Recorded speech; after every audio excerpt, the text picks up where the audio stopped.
micrófono. Hola, ¿me escuchan? Profesora Medina, ¿me escuchan? Sí, le escuchamos. Estoy Qué ahora bueno, aquí esto, quitándolo de la pantalla y ya estamos. perfecto. Es que me llegó un mensajito ahorita de que mi internet estaba débil. No sé. Gracias, profesora Medina, por la introducción. Me honra mucho estar en ese top 10 list.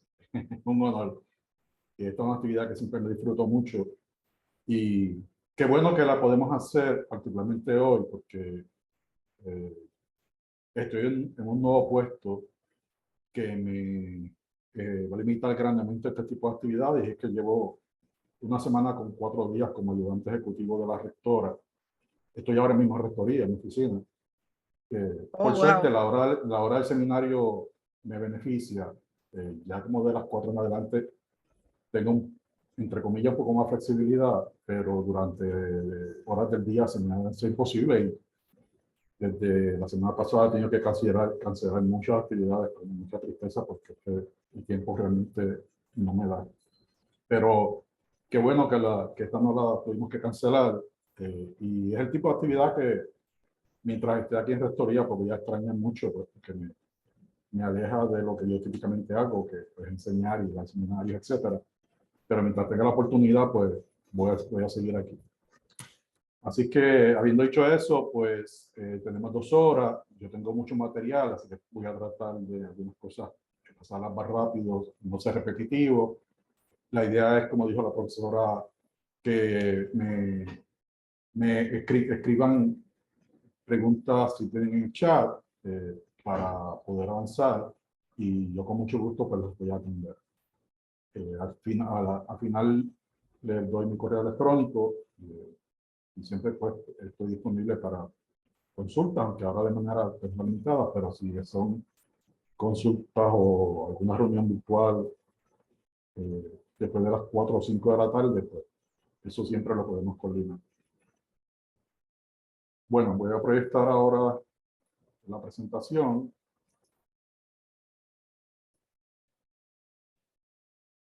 Y profesora Medina, me deja saber cualquier dificultad que haya, si no pasa.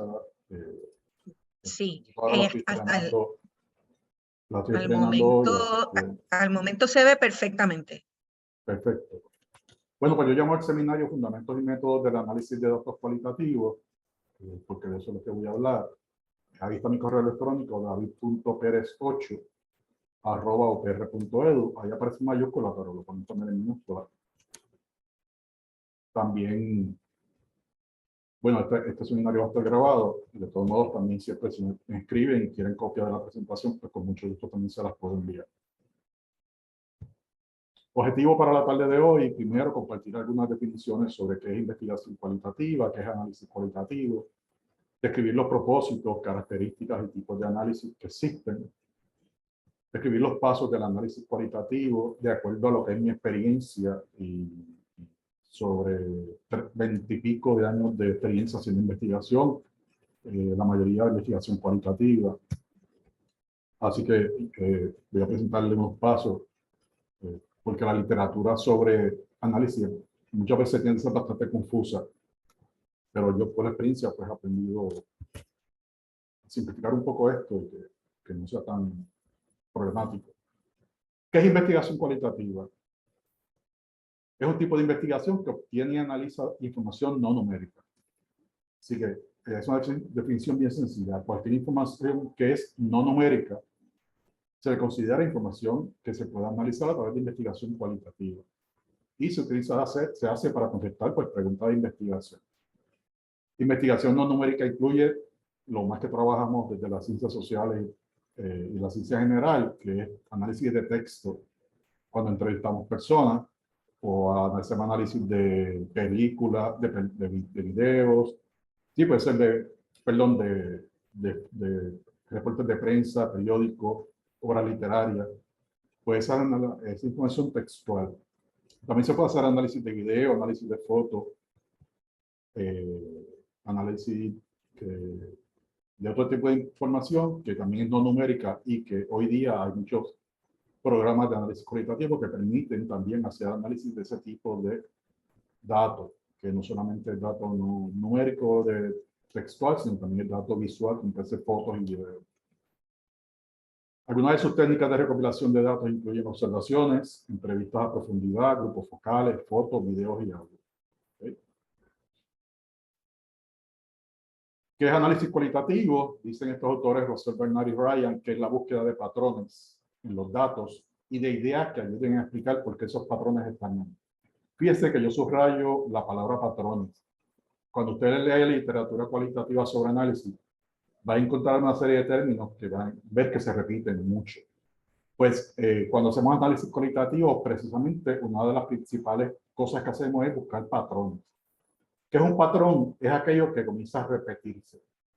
Que usted, si tiene varias entrevistas o varios grupos focales, o está analizando reportes de prensa, lo que sea, pues usted comienza a ver unos temas que se van repitiendo, digamos así. Y cuando hacemos análisis cualitativo, pues buscamos eso que va a ser más repetitivo, esos patrones. Eso es, bien, eso es uno de los elementos más importantes del análisis cualitativo. ¿Cuáles son los patrones y por qué están ahí?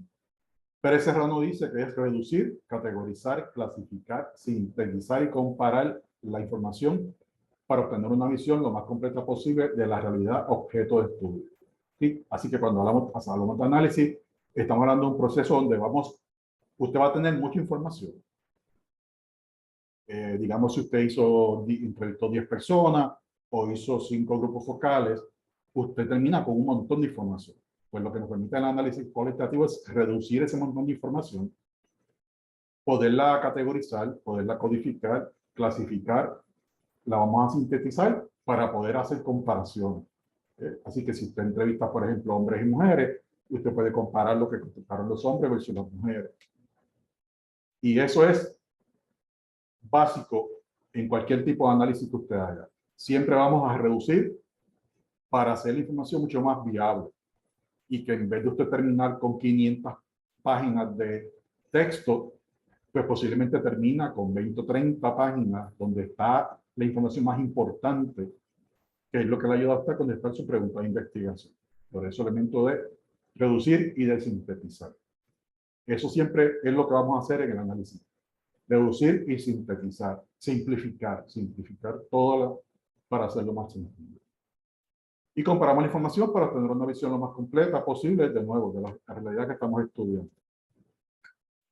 ¿Qué significa reducir los datos? Pues dice Colas que la reducción de los datos implica seleccionar, focalizar y abstraer y transformar datos brutos de forma que se puedan ir estableciendo hipótesis de trabajo o conclusiones.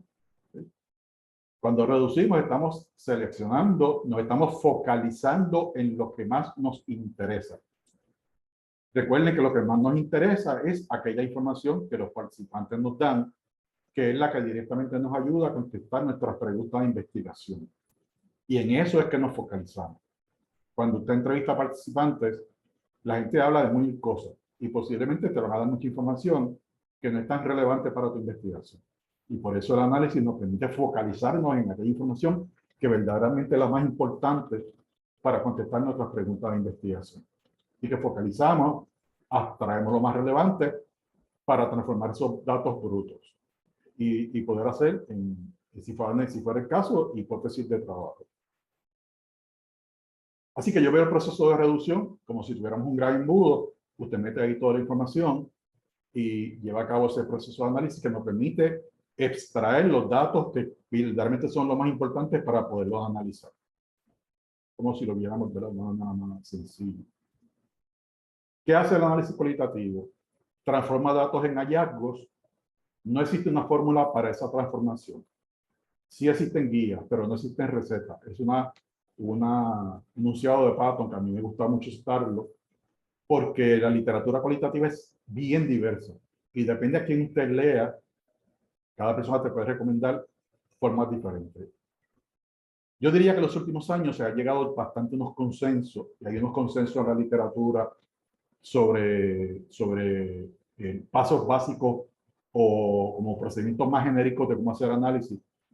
Pero por eso dice este autor que no existen fórmulas para esa transformación. O sea, esto no es como el análisis cuantitativo que se hace de una misma forma usted esté en Puerto Rico o esté en la Patagonia, por decir algo, ¿no? O sea, una prueba T se hace igual en cualquier parte del mundo, una correlación, pero análisis cualitativo no necesariamente es así. Y el análisis pues, nos permite transformar esos datos en hallazgos.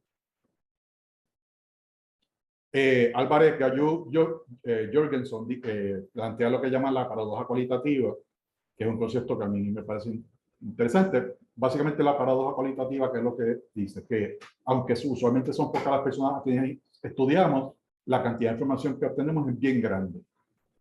Porque usualmente las muestras en la investigación cualitativa son poca gente. Por ejemplo, si usted va a hacer una investigación con un diseño fenomenológico, la literatura más reciente sobre análisis fenomenológico y interpretativo sugiere una muestra de 8 personas. Aunque su trabajo sea una investigación de una disertación doctoral. Es una muestra pequeña.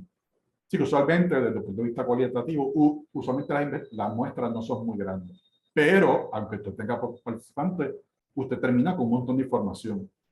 Porque usted puede entrevistar a una persona y puede estar hablando 2 o 3 horas con esa persona. Digamos que está haciendo una historia de video. Pues puede tener cientos de páginas de transcripción, donde usted recopila la vida de una sola persona. Así que ese es el concepto de paradoja cualitativa. Perdón. ¿En qué consiste el análisis? De nuevo, de todas maneras, como de resumen, en preparar y organizar, reducimos mediante la codificación. Lo de codificación es lo crítico que les voy a dar en breve. Condensamos códigos y presentamos los datos. Eso lo dice Creswell, que es un autor que ha escrito mucho sobre análisis físico, sobre investigación cualitativa. Bernard y Ryan dicen que análisis es descubrir temas y subtemas, describir elementos centrales y periferales a los temas, construir jerarquía de los temas o códigos, aplicamos los temas al texto y enlazamos los temas con modelos teóricos. Cuando decimos que enlazar los temas con modelos teóricos, es que cuando usted escribe los resultados de su investigación, usted tiene que citar la literatura, independientemente de que la investigación sea cualitativa o cuantitativa. Pues, si es una investigación cualitativa, también usted va a apoyar o no su investigación, su hallazgo, con lo que dice la literatura. Por eso se habla de modelos teóricos. ¿Cuál es el propósito del análisis cualitativo? Dicen Nantes Sampieri y colaboradores. Explorar los datos, imponerles una estructura, y la estructura lo hacemos creando códigos y categorías, de lo cual ya mismo les voy a hablar. Describir las experiencias de los participantes según su óptica y lenguaje y expresiones. Descubrir los conceptos, categorías, temas y patrones. Comprender en profundidad el contexto que rodea los datos. Construir hechos e historia, vincular los resultados con el conocimiento que existe, que es lo que acabo de decir, con la literatura, y generar una teoría fundamentada de los datos si fuera necesario. Por otro lado, ¿cuáles son las características del análisis cualitativo? Plantean Andy Sampieri y colaboradores que es un proceso ecléctico, que significa que concilia diversas perspectivas, pero no y es sistemático, pero no es un proceso muy rígido. Hay cierta flexibilidad. Una fuente importante de datos son las impresiones, percepciones, sentimientos y experiencias del investigador. Y esto es un rompimiento con el paradigma cuantitativo, que típicamente no toma en consideración los sentimientos del investigador. Desde el punto de vista del análisis cualitativo, pues esa experiencia del investigador, de hecho, es tan importante que existe un procedimiento, una forma de hacerlo, de recopilar esos datos a través de lo que se llama memos. Los programas de análisis cualitativo traen la función de que usted identifique o escriba sus experiencias en el proceso de investigación a través de memos. Y esos memos usted los puede incorporar como parte de los análisis. Y ahí está el elemento pues, de que las experiencias y los sentimientos del investigador pues, son bien importantes. Deme un segundito aquí que yo iba a poner el timer y se me olvidó, porque si no me embollo, ya llevamos 20 minutos. Es que si no pongo el timer, se me hace más difícil manejar el tiempo. Perfecto.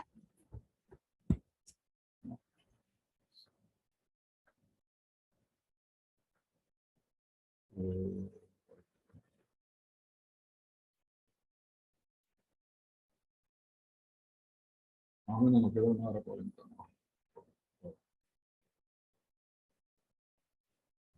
Muy bien. Dice también que la interpretación de los datos puede variar de investigador a investigador, ciertamente, ¿no? Porque está la experiencia personal de investigador, investigadora, que influye el proceso de análisis. Claro, siempre la interpretación debe estar basada en los datos. Uno no puede inventarse de conclusiones que no están evidenciadas por la evidencia disponible. El análisis contextual, siempre el elemento del contexto en que se dijo la información es crucial. Y se estudia el dato en sí mismo, también, pero también en relación con si fue un grupo focal, por ejemplo, con lo que fue la opinión del resto de los participantes. O sea, que ese elemento contextual siempre es bien importante. Dicen que es un camino con rumbo, pero no en línea recta. Y el análisis no es predeterminado, el mismo sufre modificaciones de acuerdo a los resultados. Se analiza cada dato, se deducen similitudes y diferencias con otros datos. Los segmentos de los datos o las citas de los participantes son organizados en un sistema de código y categoría.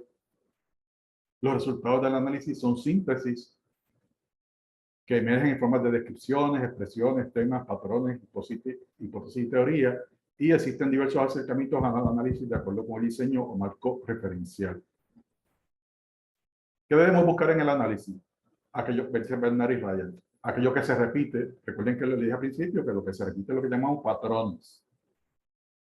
Pero más que se repite, es importante saber porque nos da una idea de lo que la mayoría de los participantes están opinando sobre el tema que usted está investigando. Buscamos categorías, llaman ellos categorías indígenas o tipologías, que son términos que son poco familiares para el analista. Aquellos términos que los participantes utilizan, que usted de momento dijo que habrá querido decir. Metáforas y analogías, es decir, usualmente las personas hablamos de nuestros pensamientos y conductas y experiencias a través de metáforas y analogías. Por ejemplo, decir que a Junta se le conoce como la ciudad del gigante dormido. Pues eso es una metáfora, ¿verdad? Que usamos muchas veces y que también pues debemos buscarla cuando estamos haciendo análisis. Lo que son las transiciones, es decir, cambios en contenido de lo que se está hablando, podría representar un nuevo tema. Esto se va a traer cuando los participantes hacen pausa o cambian el tono de voz o la presencia de alguna frase. También buscamos comparaciones constantes, similitudes y diferencias.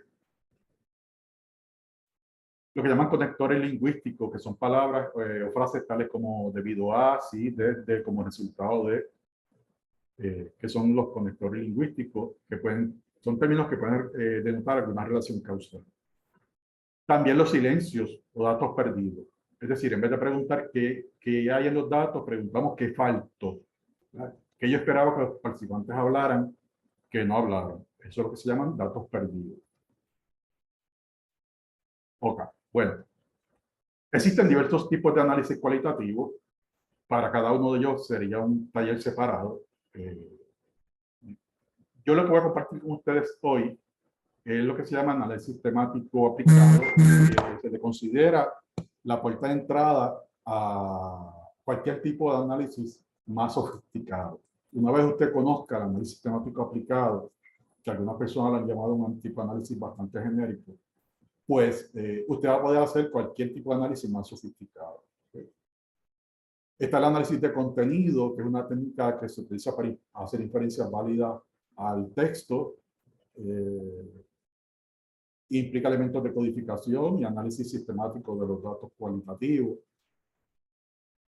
Se le da mucho valor al conteo numérico en el análisis de contenido. También está lo que se llama el análisis de contenido cualitativo, que son un concepto que se ha venido elaborando en los últimos años. Hay un libro bien bueno que se publicó hace como 2 o 3 años sobre análisis de contenido cualitativo, que es una variante del análisis de contenido donde el énfasis no es contar palabras, sino describir el significado de la información. Está lo que se llama análisis temático. También hay autores que lo llaman análisis temático aplicado, Applied Thematic Analysis. De ese yo les voy a hablar hoy, porque es el análisis más básico. De hecho, voy a verlo por tu principio. Es un análisis que, bueno, identifica, analiza, reporta patrones en los datos y se utiliza para codificar información cualitativa. Y ahorita les voy a dar más detalles. También está el análisis de discurso, que se utiliza mucho en los ambientes académicos en el área de ciencias sociales, que es el área mía, se ha utilizado con cierta frecuencia en el área de psicología social, en el área de sociología, antropología.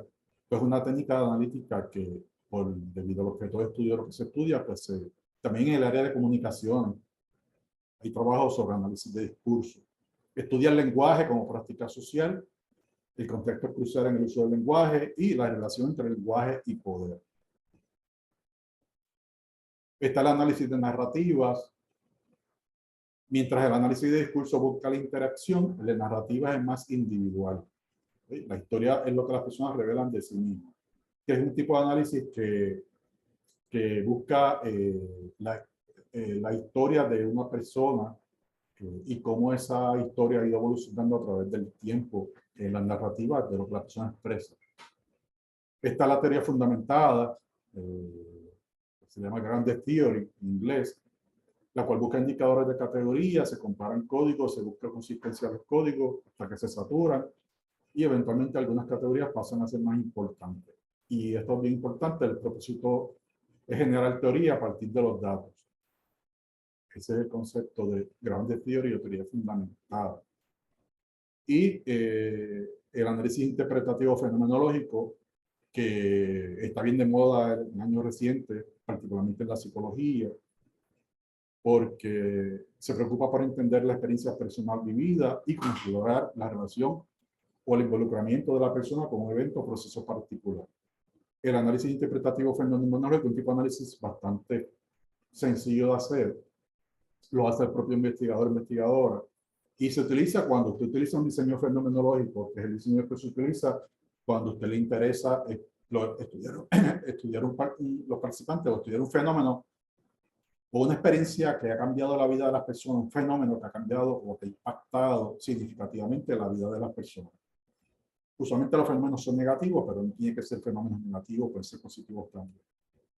En Puerto Rico en los últimos años sabemos lo que ha sabido y lo que ha ocurrido, y hay personas que han estudiado, por ejemplo, el impacto de los huracanes en María en la gente, pues eso se puede hacer a través de análisis interpretativo fenomenológico, la gente que fue afectada por terremotos, la gente que se afectó por el huracán del año pasado, Fiona,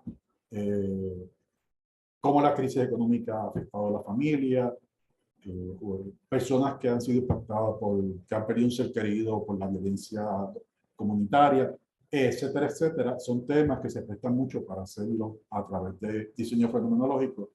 Y si usted utiliza un diseño fenomenológico, pues la congruencia metodológica dice que debería ser un análisis interpretativo fenomenológico, que tiene su propio método.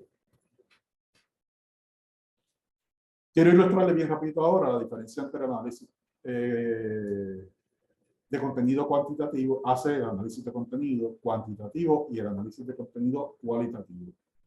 El cuantitativo se focaliza en el contenido manifiesto, es decir, aquello que dijo el participante directamente, mientras que el cualitativo se focaliza en el contenido latente. El contenido latente es la interpretación de lo que quiso decir, de lo que está detrás del texto.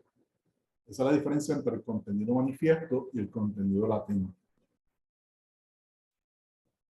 El cuantitativo necesita poco contexto, mientras que el quali necesita mucho contexto. En cuantitativo hay manejo estricto de la confiabilidad. Yo les voy a hablar ahorita de la confiabilidad. Versus que en cualitativo hay un manejo flexible de la confiabilidad. En el quanti, las comprobaciones de la confiabilidad son más importantes que las comprobaciones de validez. Versus en el quali, que las comprobaciones de validez son más importantes que las de confiabilidad. En el quanti, parcialmente es impulsado por conceptos, porque se llama concept driven, versus el quali, que es impulsado por los data driven. En el quanti, pocas inferencias al contexto al autor o al recipiente, versus en el quali, que hay más inferencias al contexto al autor o a los recipientes. Y finalmente, hay una secuencia estricta de pasos en el quanti, versus en el quali hay más variabilidad en llevar a cabo los pasos. ¿Hay alguna diferencia entre uno y otro, según Sperger? El autor Sperger.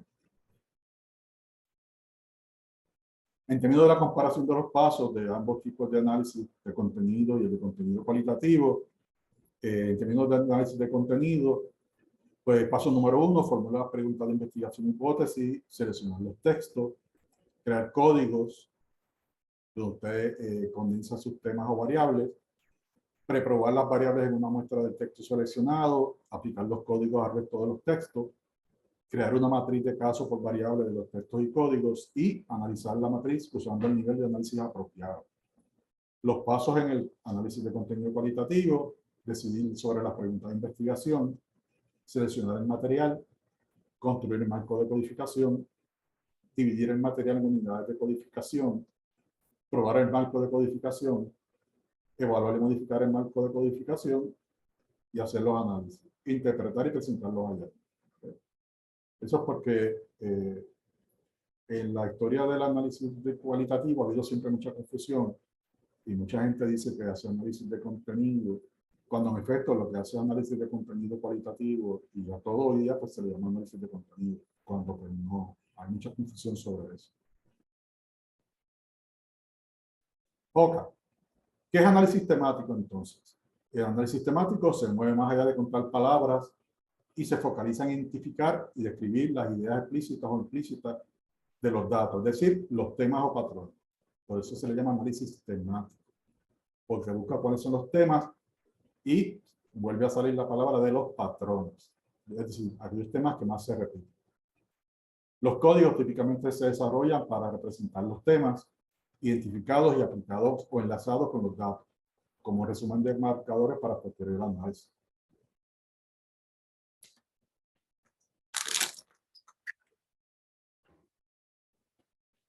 Así que cuando desarrollamos códigos, que ahorita les voy a hablar, un código que representa una unidad temática, por eso decimos que representan los temas.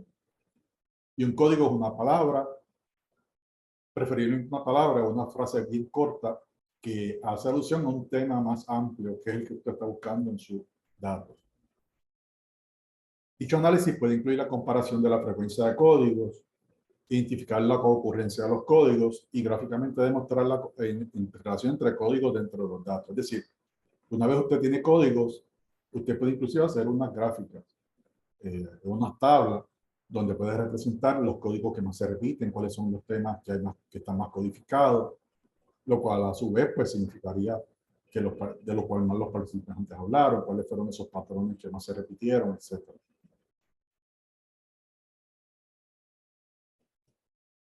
El análisis temático es un conjunto de procedimientos rigurosos, dice Goetz y colaboradores, e inductivos designados para identificar y examinar temas a partir de los datos textuales, en una forma que sea transparente y creíble. Y ya mismo les voy a hablar de ese concepto de inductivo y deductivo. La meta principal del análisis temático es describir y entender cómo las personas sienten, piensan y se comportan en un contexto particular. Así que cuando usamos análisis temático, usted va a explorar esos tres elementos: los sentimientos, los pensamientos y la acción sobre algo. El análisis fenomenológico, por ejemplo, le da más énfasis al sentimiento sobre esa experiencia o ese fenómeno que ocurrió. El fenómeno del énfasis al sentimiento es más crucial. Pero aquí en el análisis temático pues se consideran los tres elementos. Y es muy parecido a la fenomenología, la cual busca entender el significado de la persona, le dan a sus experiencias, como ya yo les dije. Muy bien. Entonces, ya le he hablado hasta ahora un poco de los fundamentos del análisis cualitativo. Ahora voy a hablarle de aquí en adelante sobre el método concreto. Es decir, ok, sabemos todo eso, pero ¿cómo lo hacemos? Pues la hora y media que me queda más o menos, voy a dedicarla a hablarle a ustedes del método, del cómo yo hago esto. Y les voy a presentar 9 pasos que en mi experiencia yo he aprendido, que son los pasos básicos para hacer análisis cualitativo. Estos no son pasos universales, esto no está escrito en un handbook. Depende a quién usted lea, te va a dar, va a haber variabilidad. Pero en términos generales, hay consenso en que básicamente esos son pasos estándar en el análisis cualitativo. Voy a ir sobre cada uno de ellos y lo voy a explicar. Primer paso es recopilar los datos. Es lo básico, ¿no? tiene que recopilar sus datos, ya sean datos de texto, como fotos, o como videos, o hizo análisis literario, o lo que sea. Segundo paso, preparamos y organizamos los datos. Tercero, revisamos y exploramos los datos. Cuarto, desarrollamos los códigos. Quinto, codificamos. Sexto, establecemos la confiabilidad. Séptimo, agrupamos los códigos en categorías y temas. Octavo, revisamos y refinamos los códigos y categorías. Y por último, interpretamos y presentamos los hallazgos. Voy a ir en detalle sobre cada uno de ellos.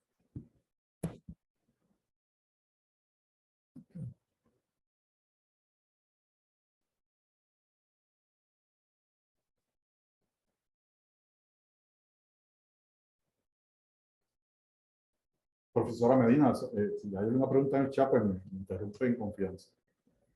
Sí, la pregunta, ya usted lo va a discutir más adelante, por eso es que no le interrumpí, que tiene que ver con los programados de análisis cualitativo. Sí, al final les voy a decir algo sobre eso. Bien. Ya eso es otro taller, de hecho, que yo he dado varias veces, estoy dando el taller de En Vivo, aunque lamentablemente En Vivo es uno de los programas que se utiliza, que es el que yo estoy usando ahora mismo. Esta pasada semana tenía, de hecho, tenía un par de ellos y lo tuve que cancelar por la nueva responsabilidad. Pero le voy a hablar un poquito al final de los programas, porque ya para eso requiere otro taller. Paso número 1. Vamos a recopilar nuestros datos. ¿Sí? ¿Y qué quiero decirles sobre esto? Varias cosas. Primero, asegúrese de que usted desarrolla una buena guía de preguntas. Si usted va a recopilar datos, como típicamente lo hacemos en las ciencias sociales, que es entrevistando gente. Y usted entrevista gente, puede ser de manera individual o de manera grupal. Grupal puede ser a través de grupos focales, puede ser a través de foros comunitarios, por ejemplo, que son las técnicas que, particularmente la de grupo focal y la de entrevista individual, son las más que se utilizan en la ciencia social. Y para eso usted necesita una guía de preguntas, que es donde están las preguntas que usted le va a hacer a sus participantes.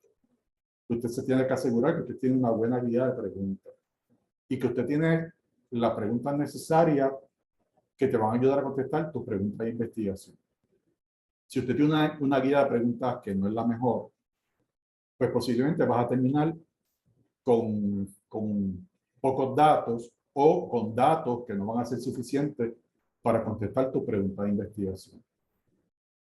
Y yo creo que aquí yo les voy a hablar un poquito más de esto. Hay un protocolo que yo utilizo bien bueno, sobre cómo desarrollar una guía de preguntas, pero hay protocolos para cómo hacer una buena guía de preguntas. Asegúrese que los entrevistadores o entrevistadoras tienen las destrezas para realizar una buena entrevista. Porque además de usted tener una buena guía de preguntas, usted se tiene que asegurar de quien hace las preguntas sea una persona entrenada, adiestrada, que se expresa con claridad, que hace las preguntas de forma clara, que hace sondeos. El sondeo es inquirir más información cuando la respuesta del participante es vaga. Pedir que la persona te aclare, me podrías darme más información sobre esto, o no me quedó claro cuando dijiste esto a qué te refieres, me puedes abundar sobre esto otro. Eso es sondear. Y una persona, pues la técnica de sondeo es bien importante, porque siempre que yo la utilizo, los participantes nos dan más información. Así que, y nosotros damos talleres sobre cómo ser un buen entrevistador o una buena entrevistadora. No cualquiera lo puede hacer, hay que adestrar a la persona. Así que eso en términos de recopilar los datos. Paso número 2, prepare y organice los datos. ¿Cómo? Primero, haga una buena transcripción. ¿Verdad? Hoy día, pues hay opciones que facilitan los procesos de transcripción. Por ejemplo, yo acabo de comprar el programa En Vivo, que es uno de los software que más se utilizan. Hay que pagarlo, un poco costoso, aunque hay una versión para estudiantes, pero ahorita le voy a dar información. Tiene un módulo que yo acabo de comprar de transcripción y es excelente, porque es un módulo que transcribe la información con un 90 y pico % de precisión. ¿Qué quiere decir eso? Que te hace una transcripción casi perfecta. Y lo que tú tienes que corregir son pocas palabras. Yo lo acabo de probar. De hecho, ahora estoy en un proyecto que estamos haciendo grupos focales Empezamos el primero ayer. Bueno, mi equipo lo empezó, yo no puedo estar.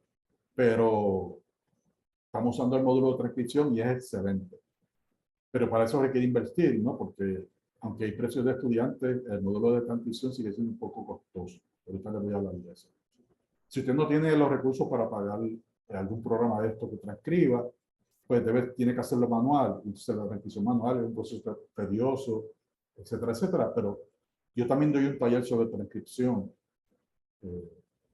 porque hay detalles que conocer para que usted haga una buena transcripción. Corrija los errores, ¿no? Para que usted tenga los menos errores posibles en su transcripción. Paso número 3. Revise y explore los datos. Primero, familiarícese con los datos, con su guía de códigos y con las entrevistas. Es decir, todos los autores recomiendan de que antes de que usted comience a hacer análisis, usted esté lo más familiarizado posible con sus datos. Cuando usted va a hacer análisis, usted va a tener dos datos. Va a tener su guía de código y va a tener su transcripción.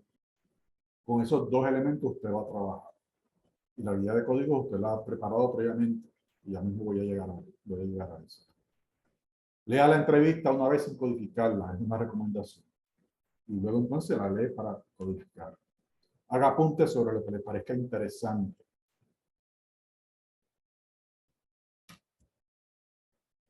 Paso número 4, desarrolle los códigos. Los códigos es la parte más importante del proceso de análisis. Los códigos se llaman en inglés codebook. Esta fase comienza cuando se ha leído y se ha familiarizado con los datos y se han generado una lista de ideas sobre qué hay en los datos y qué es interesante en ellos. Cuando usted lee, usted debe haciendo marcas al margen, debe tomar notas, qué le llama la atención, cuáles son los temas de los cuales están hablando, con qué frecuencia, de qué es lo más que están hablando. Y mientras más familiarizado, de nuevo, usted esté con los datos, mejor va a ser la codificación. Esta fase de desarrollar los códigos involucra la producción de los códigos iniciales. Este es el asunto más crucial en el análisis cualitativo. Es el análisis más crucial en el análisis cualitativo. El desarrollo de los códigos. Los códigos identifican las características de los datos que aparecen interesantes para los investigadores. Pueden usarse las preguntas guías o la entrevista del grupo focal y la transcripción. ¿Qué quiere decir con esto? Yo, por ejemplo, cuando usted tiene una guía de preguntas, en cada pregunta que usted le hace a un participante, usted está preguntándole sobre un tema específico. Pues cada tema de eso se puede convertir en una guía de códigos inicial, como la columna vertebral, su guía de código. Y luego esa guía usted la amplía cuando haga sus entrevistas y de acuerdo a lo que le respondan sus participantes. Utiliza un enfoque deductivo y luego inductivo. Ya no les voy a hablar de eso. Se recomienda la codificación abierta, la cual consiste en hacer notas en el texto cuando se le está leyendo, lo que llaman open code. Eso significa que usted puede sacar también código directamente de lo que son las respuestas del participante, lo que se llama la codificación abierta. Cada código debe definirse operacionalmente. ¿Qué quiere decir eso de definirse operacionalmente? ¿Qué significa para su investigación ese código? Yo lo voy a presentar ya mismo un ejemplo. Aquí está. Esta es una guía de código de un estudio que yo hice hace varios años atrás, no hace mucho, hace un par de años atrás, con otra colega profesora de psicología clínica, de un estudio con jóvenes menores que están en proceso de ser adoptados a través del Departamento de la Familia. Y esta es una guía de código real, de un proyecto real, bastante reciente. Quiero decirle varias cosas de esa guía. Ustedes ven que hay 3 columnas. La de código, la de categoría y la de definición. Quiero que se focalicen primero en la columna de la extrema izquierda y en la columna de la extrema derecha. Por ahora, olvídense de la columna del medio de categoría. Cuando yo les dije hace un rato que usted puede comenzar a elaborar códigos a través de su guía de preguntas. Eso es lo que llaman codificación deductiva. Y luego entonces esa guía de código usted la fortalece cuando lee su transcripción y comienza a sacar otros temas de acuerdo a lo que los participantes le fueron contestando. Pues esos son los códigos que van a ir en esa columna a mano izquierda. En este caso, pues hay un código que se llama estructura, área de terapia, áreas comunes, habitación, baño, pertenencia, recursos socioemocionales, etc. Y fíjense que a la derecha está la definición. Estructura para la investigación significa las características que describen la vivienda. Esto es porque esto fue una investigación donde se entrevistó a los cuidadores de estos menores que están para adopción. Recuerden que son menores que fueron removidos de sus hogares y están en hogares sustitutos, muchos de ellos, esperando pues, que alguien los adopte. Y entonces, cuando hablamos de estructura, nos referimos a cuáles son las características de esa vivienda donde estos menores viven. Área terapia, áreas designadas para el menor de recibir terapia. Áreas comunes, áreas que el menor comparte. Habitación, características que describen el cuarto donde duerme el menor. Baño, características que describen el baño del menor. Y así sucesivamente. El área amarilla, recursos socioemocionales. Ayuda emocional o comunitaria o espiritual que se le provee al menor en el hogar. Esa definición es importante porque si usted invita a otra persona que te ayude a codificar, la codificación se hace de manera separada, solitaria. Y entonces es importante que la persona sepa los códigos que tú creaste a qué se refieren. Por eso es la definición operacional. Después que usted ha codificado, y ahorita lo voy a explicar mejor, después que está codificado, uno de los pasos que vamos a hacer en el proceso de análisis temático es condensar, sintetizar y tratar de reducir los códigos en categorías más amplias. Eso lo llamamos categoría. Categoría es, como por decirlo así, un código más amplio donde agrupamos códigos, subcódigos. Sí, una categoría temática, una categoría mayor, donde agrupamos diversos códigos. Por eso ustedes ven que en esta tabla las categorías están agrupadas por colores. Que eso fue algo que un estudiante me sugirió y a mí me pareció tremenda idea, porque visualmente el primer color, que es un color como aqua, esas tres categorías se refieren, están bajo la categoría de residencia del menor. Por eso ustedes ven en esa columna al medio, el código de estructura, área terapia y áreas comunes están bajo la categoría de residencia del menor. Los tres subsiguientes de habitación, baño y pertenencia están bajo la categoría de recursos físicos en el hogar. Y así sucesivamente. De manera que el paso número 1 es crear los códigos con sus definiciones. Y luego analizar. Posteriormente es que usted va a determinar si es necesario crear categorías para agrupar los códigos. Porque queremos sintetizar, queremos simplificar. No en todas las investigaciones es necesario crear categorías. La categoría al fin que tiene es simplificar el análisis. Eso es importante. La función que tiene es simplificar el análisis. ¿Okay? Pero si su investigación es sencilla, no tiene muchos códigos, posiblemente no sea necesario crear categorías. Si tiene muchos códigos, posiblemente sí. Y aquí solamente le estoy enseñando un ejemplo. En este caso sí es más complejo, le ven varias páginas de códigos y categorías, pero es para que tengan la idea de qué caramba eso es una guía de código, lo que en inglés llaman codebook.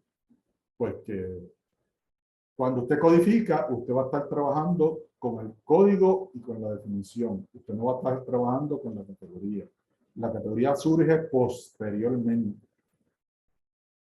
Así que es importante que no se me confundan y que tengan claro esa diferencia entre lo que es código y categoría, porque también la gente los utiliza indistintamente y no son lo mismo.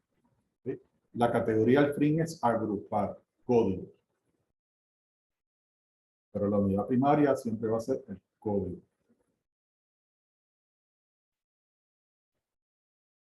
Familiarízase con los códigos. Antes de codificar es importante que quien codifica esté familiarizado también con los códigos, así como con la transcripción. De modo que se le pueda hacer más fácil identificar en el texto los elementos que va a codificar, es decir, las citas. Paso número 5. Codificar. Si ya usted creó su guía de código, vamos a codificar. ¿Qué es codificar? Dice Ryan y Bernard que es el acto de asignar códigos a unidades de texto. ¿Sí? Dice Dawson, colaboradores, es marcar secciones de la transcripción de una forma que indique de qué están hablando los participantes. A mano derecha hay una imagen ahí que codificaré. Usted va a comenzar a leer sus párrafos de la respuesta que dieron los participantes a sus preguntas y usted va a ir marcando aquellas respuestas que te parece que reflejan un tema que a su vez están contenidos en un código.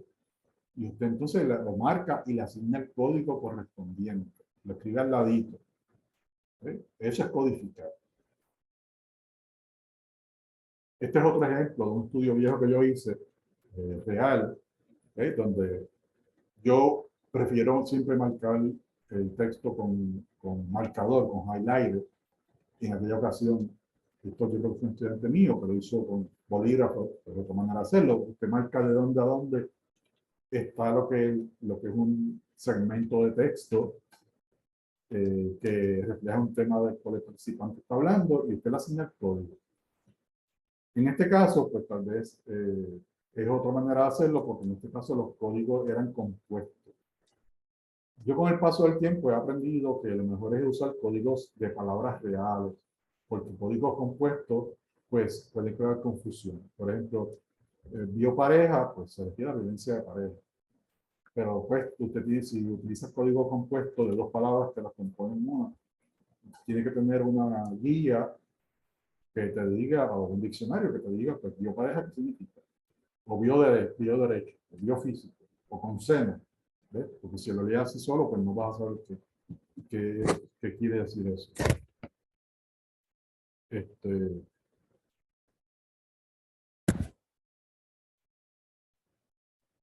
Ahorita le hablaba de la diferencia entre el contenido manifiesto y el contenido latente. Quiero ir sobre eso, porque también crea mucha confusión. Contenido manifiesto, otra vez, son las palabras y frases en el texto que cuentan como indicadores de temas. El significado se manifiesta en el texto, por eso el concepto de contenido manifiesto.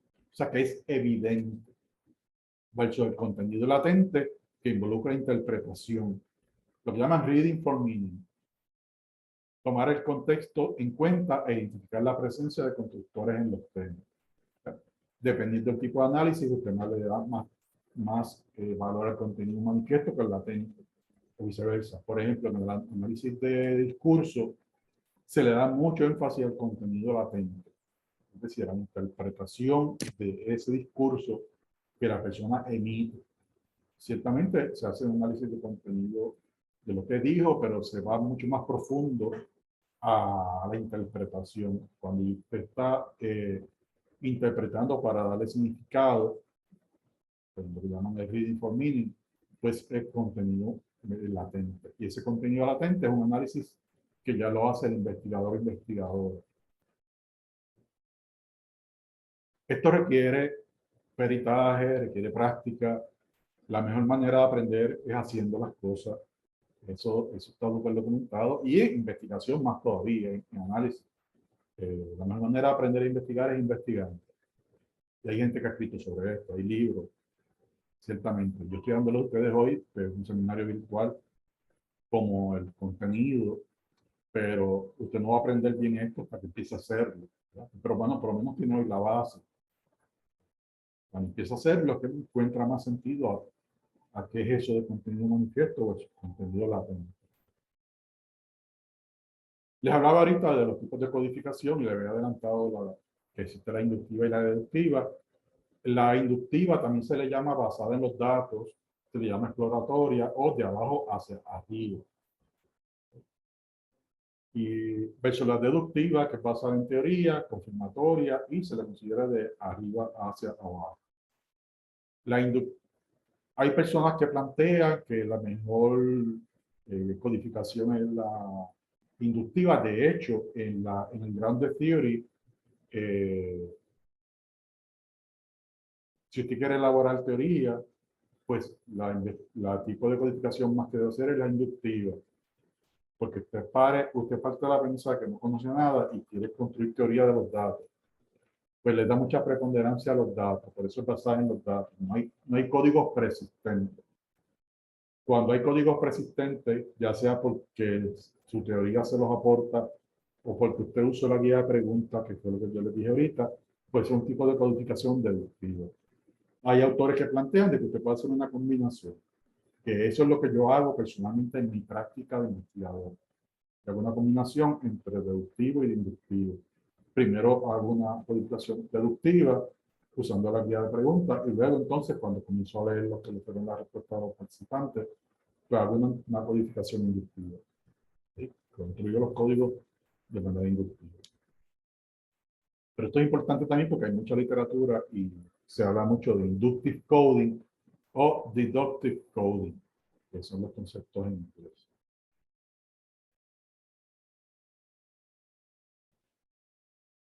Déjame ver que no haya repetido, si hay algo que no repetí, codificación inductiva, que no hay estructura predeterminada.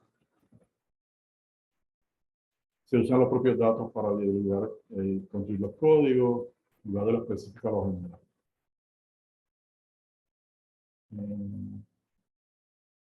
Generalmente se usan estudios cuyo objetivo es describir un fenómeno, análisis fenomenológico, por ejemplo. Y este tipo de análisis se usa cuando se conoce poco sobre un tema. Y no se usan códigos ni categorías preconcebidas. Esa es la inductiva. Versus la deductiva, que hay un marco de referencia predeterminado.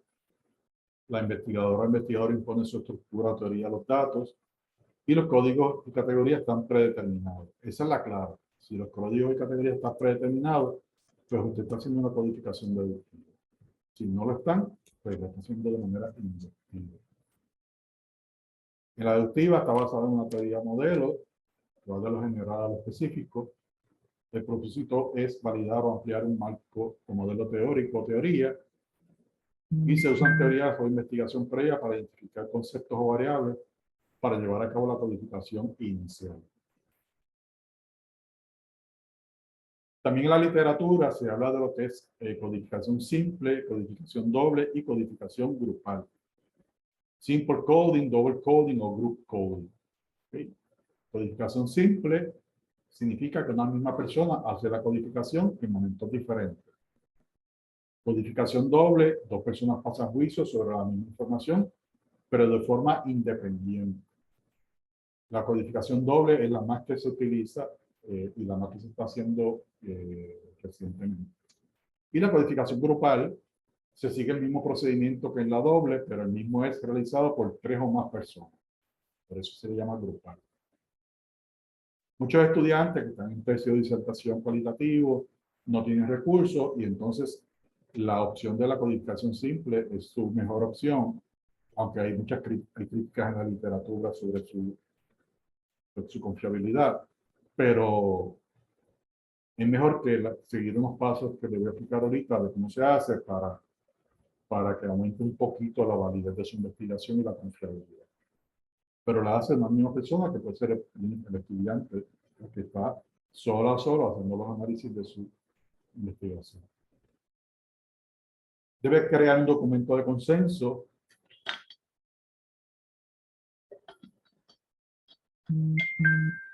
Ese documento deberá contener las coincidencias de los codificadores, porque son esas cosas. Usted va a utilizar para análisis solamente donde hubo consenso.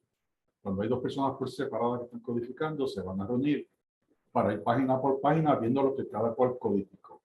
Y solamente incluyen para análisis aquellos donde hubo consenso o coincidencia. Aquellos segmentos de texto que no tienen consenso de los dos codificadores no se incluyen para análisis. Repita este procedimiento para todas las entrevistas.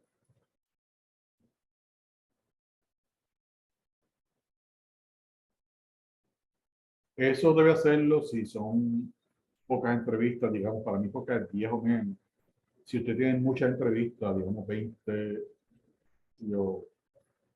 15, 20, 30, pues hay autores que sugieren que usted codifique por lo menos las primeras 2 hasta que llegue a un a un nivel de codificación aceptable, un nivel de consenso, confiabilidad aceptable, y luego puede seguir codificando por separado a las demás, quizá codifica la número 15 o la número 10 y luego la número 20.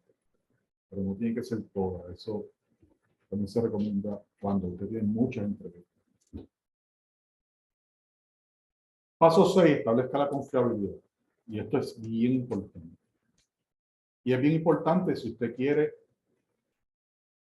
publicar sus hallazgos, por ejemplo, o usted quiere hacer una buena tesis, una buena disertación, metodológicamente hablando, pero mayormente si usted quiere presentar sus hallazgos en una conferencia profesional o los quiere publicar, pues usted debe decir cómo usted protegió la confiabilidad de su análisis, porque es un concepto importante del análisis.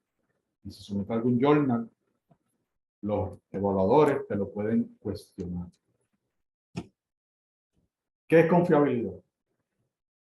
Dice Pérez Serrano que es el grado en que las respuestas son independientes de las circunstancias accidentales de la investigación y la validez en la medida en que se interpreta de forma correcta.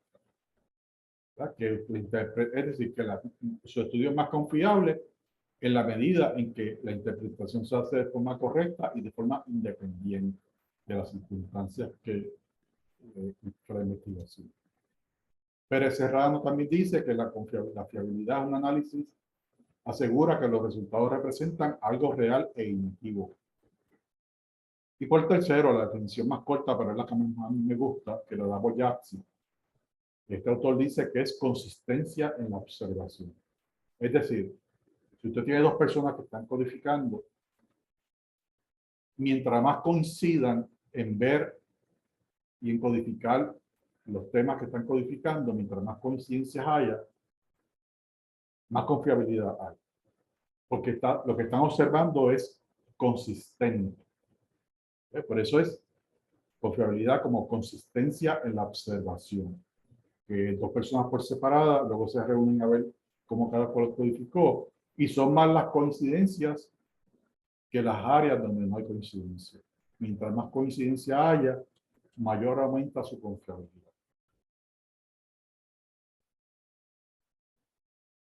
¿Cómo obtener la confiabilidad? Pues existe lo que se llama el acuerdo intracodificador o intracoder agreement y el acuerdo intercodificador o intercoder agreement. El acuerdo intracodificador es similar a lo que yo decía ahorita como codificación individual. Que fue el ejemplo que les di de estudiantes que están solo en sus tesis o disertaciones, que no tienen quien les ayude. Pues usted, mi recomendación es que haga el acuerdo intracodificador o intracoder agreement. Un solo analista codifica los mismos datos de la misma manera en dos momentos diferentes. Es decir, es como si tuviera dos personas, pero es una. Usted coge, digamos, la entrevista número 1, la codificó usted hoy. Pues la deja ahí, la guarda. Mi recomendación es que deje pasar una semana y usted coge la entrevista 1 en limpio, no la que codificó, una nueva, pero la misma entrevista 1, y vuelve y la codifica. Y entonces se sienta a comparar las dos codificaciones. Y es como si fueran dos personas que hubiesen codificado por separado, pero en este caso una sola. Usted compara página por página, donde hubo coincidencia y donde no la hubo. Y recuerden que les dije que solamente usted utiliza un análisis donde hay coincidencia. Claro, como usted es una sola persona, donde no haya coincidencia, usted puede resolver en dos direcciones. O decide sacar eso del análisis, o se convence de que es algo importante y que lo debe incluir. Ese es el intracoder agreement, que lo hace una sola persona. Y yo estaba en un comité de tesis, que ese ha sido el método que les han seleccionado. El otro intercoder agreement, pues son dos o más analistas, codifican los mismos datos cualitativos de la misma manera, separados. Mientras haya más coincidencia, pues más aumenta la confiabilidad entre codificadores. Dos o más codificadores.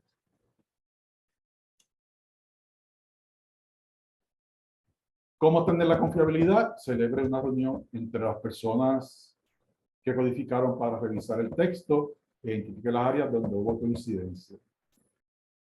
Deberá identificar una persona que dirija la discusión. Esta persona deberá tener una copia en limpio sin codificar, donde vaya registrando todos los acuerdos.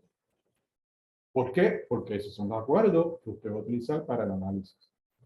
Porque he dicho varias veces que solamente en el análisis cualitativo usted analiza aquellos textos donde hubo coincidencia en los codificadores, en asignar el mismo código.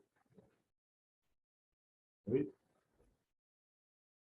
Y por eso la recomendación de que tengan una versión limpia donde vaya registrando los acuerdos, para que luego ese segmento de texto usted los pueda sustraer, los puede meter a un programa de datos para posteriormente entonces hacer los análisis. Existen 3 métodos para obtener el acuerdo intercodificador o el intercoder agreement: el de evaluación subjetiva, el porciento de acuerdo y el coeficiente de acuerdo capa de Cohen. ¿Qué es eso del método de evaluación subjetiva? Es más sencillo. Los dos analistas o codificadores se reúnen en persona, por internet o por teléfono, para revisar sección por sección, página por página, lo que cada cual codificó. Las áreas donde hay desacuerdo, se discuten las discrepancias, se llega a un acuerdo, se recodifica la transcripción máster y se revisan las definiciones si es necesario. La transcripción máster es la transcripción en limpia donde se están marcando los acuerdos. ¿Sí? Así que recuerden que primero los dos codificadores, que lo tenemos aquí en la lista, codificaron por separado, pero luego se tienen que reunir, por ser en persona, por teléfono, lo que sea, pues se reúnen para ir página por página, párrafo por párrafo, viendo a ver qué tú codificaste, qué yo codifiqué, si hay coincidencia y si no la hay. Si no la hay, lo discuten, lo dialogan, para tratar de convencerse de si pueden llegar a un consenso. Si luego de discutirlo un tiempo razonable no hay consenso, entonces ese segmento de texto no se incluye en el análisis. Y eso lo hacen página por página, entrevista por entrevista.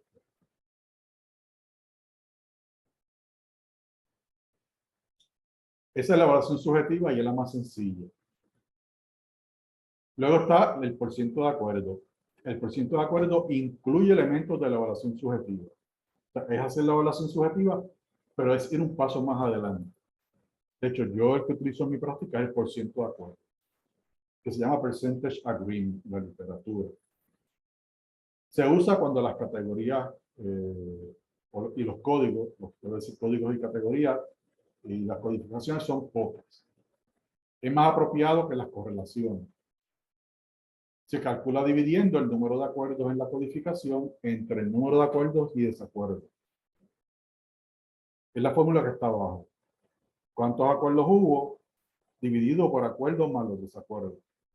Una puntuación de 80% o más se considera apropiada para este tipo de análisis.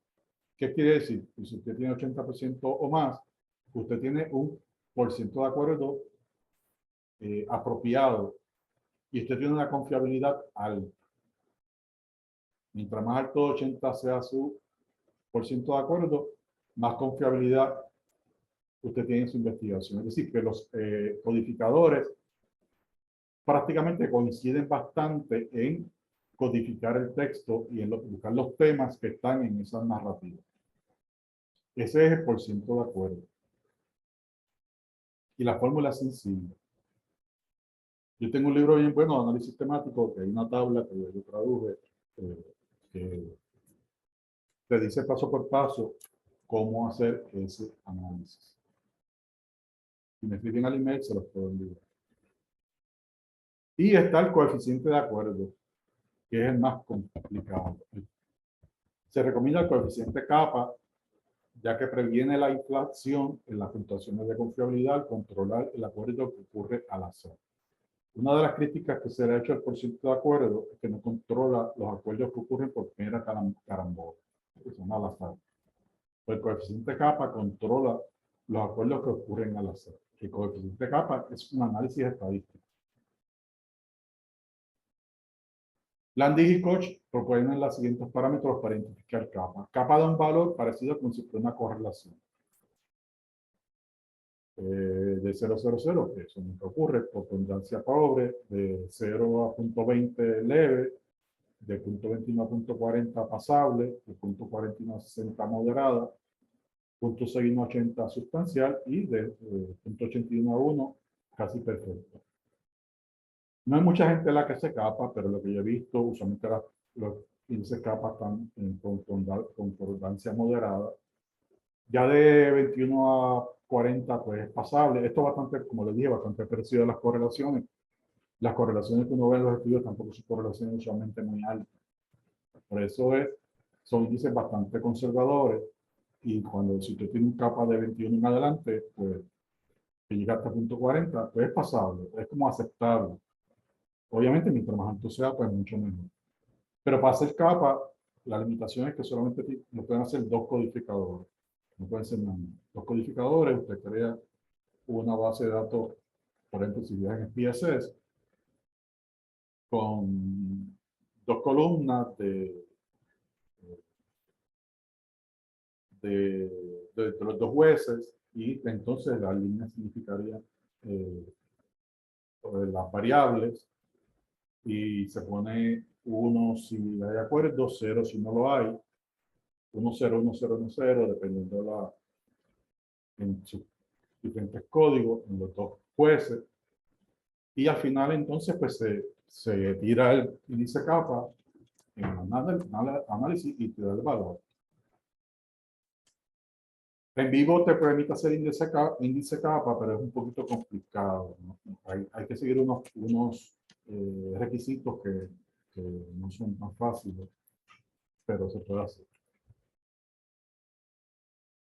Esto es una opción más estricta. Yo personalmente no lo hago. Lo que hago es el cursito de acuerdo, y es que les recomiendo a los estudiantes, pero depende también del contexto. A veces el estudiante nuevamente se puede quedar en una evaluación subjetiva si no tiene recursos para más. Y depende, por saber si quiere publicarlo, si no, etc.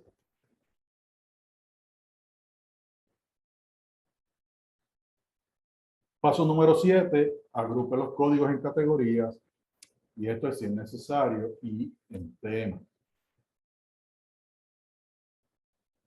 Esta fase de agrupar los códigos en categorías comienza cuando todos los datos han sido inicialmente codificados y agrupados, y tienes una lista larga de diferentes códigos que has identificado a través de los datos. Si usted tiene una guía de preguntas extensa, usted va a tener muchos códigos, porque técnicamente cada pregunta que le haga un participante representa un código. Así que si usted tiene una guía de preguntas de 20 preguntas, pues mínimamente va a tener 20 códigos. Obviamente, cuando haga la entrevista, van a salir mucho más códigos de lo que dijeron los participantes. Así que usted tiene una guía de código 30, 40, 50 códigos. Y eso es mucho. Esta fase, en la cual se reenfocan los códigos en temas más abarcadores, involucra sortear los diferentes códigos en temas potenciales y colapsar los códigos más relevantes dentro de los temas identificados. En esta fase puede elaborarse un mapa temático, que es cuando comienza a pensarse en la relación entre los códigos, entre los temas y entre los diferentes niveles de temas. Por ejemplo, temas principales y subtemas dentro de los temas.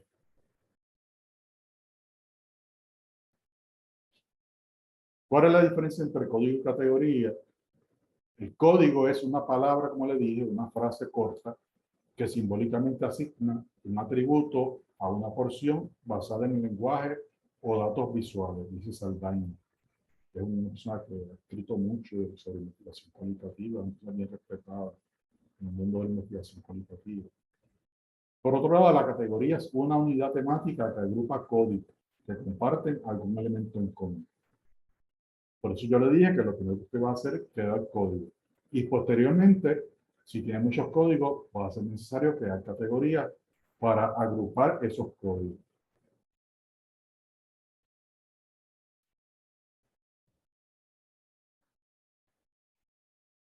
Diferencia entre código, categoría y tema. De nuevo, código es una abreviación, es un símbolo, se usa para marcar en el texto de las transcripciones. La categoría es una unidad temática que agrupa códigos y los temas es un patrón encontrado en información que como mínimo describe y organiza las posibles observaciones y como máximo interpreta aspectos de un fenómeno. Así que básicamente yo les llamo códigos temáticos o categorías temáticas, porque el código, tanto el código como la categoría, te refieren esos temas o esos patrones que se van encontrando en tus datos. Aquí algunos ejemplos de códigos y de categorías. Esto es sencillo, pero para ilustrarles la diferencia. ¿Qué tienen en común el hielo, la mantequilla y las velas? Alguien que prenda su micrófono y me diga. ¿Qué tiene en común el hielo, la mantequilla y las velas? Vamos a ver si están despiertos todavía.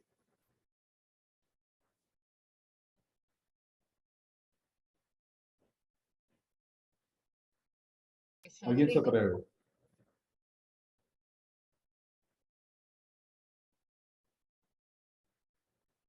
Pueden abrir el micrófono. ¿Están ahí o están dormidos? Espero que no estén dormidos. Están tímidos. Miren, el hielo. Ajá. ¿No sería su utilidad? Bueno, sí, son cosas útiles. Pero fíjate, bueno, sí, por un lado sí, puede ser. El hielo se derrite, ¿cierto? La mantequilla se derrite y las velas se derriten. Pues lo que tienen en común es que son cosas que se derriten. Cosas que se derriten sería la categoría bajo la cual usted puede agrupar hielo, mantequilla y vela. Pero la respuesta que no sé quién me la dio, si fue Chasaira, creo que fue. No sé si Sí. que me dijiste que eran cosas que son útiles. Sí. Ok, pues es interesante, qué bueno que me dijiste eso, porque una de las cosas que hay que hacer es llegar a consenso siempre. Así que si yo estoy reunido con Chasaira y ella me dice que en la categoría que a ella se le ocurre es que son cosas que son útiles, pues ella y yo tenemos que discutirlo, a ver cuál es la categoría que mejor creemos que refleja y que agrupa sus tres códigos. Si es cosas que son útiles o si son cosas que se derriten, porque ella tiene razón. El hielo es útil, la mantequilla y las velas, ciertamente, tienen una utilidad clara. El hielo se consume, la mantequilla, las velas no, pero son útiles. Así que esa categoría, pues sí, puede ser aplicable si ella y yo llegamos a ese consenso. De nuevo, esto no está escrito en ningún libro. Las categorías y los códigos salen de su investigación y de sus temas. Y usted como investigador o investigador, usted los selecciona, los construye. No hay una Biblia para esto. Depende de cuál es el tema de su investigación. ¿Sí? Y siempre se logra por consenso entre los evaluadores. Mientras más consenso haya, más validez y más confiabilidad tiene su investigación. Vamos a ver este otro ejemplo. ¿Qué tienen en común la tostadora, la licuadora y la cafetera?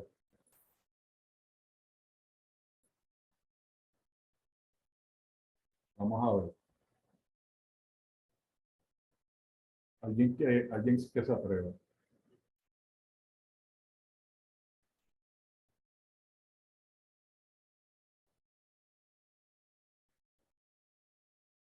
Vamos a ver, Andrea, Valeria, Johanny, Suani, Mariel, Zaida, Fabiola, etcétera. Alguien que se atreva.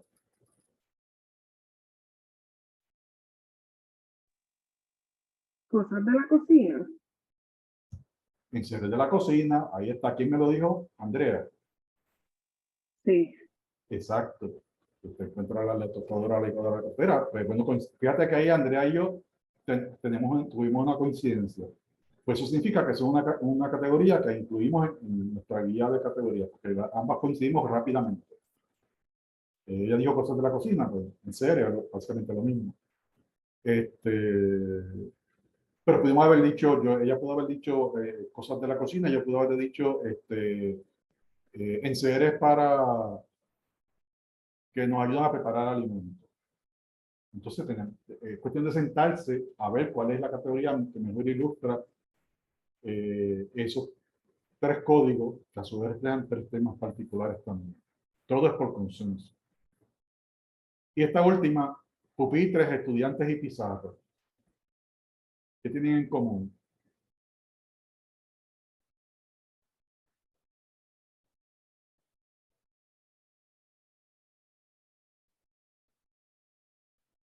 ¿Qué tienen en común pupitres, estudiantes y pizarras? ¿Quién me dice?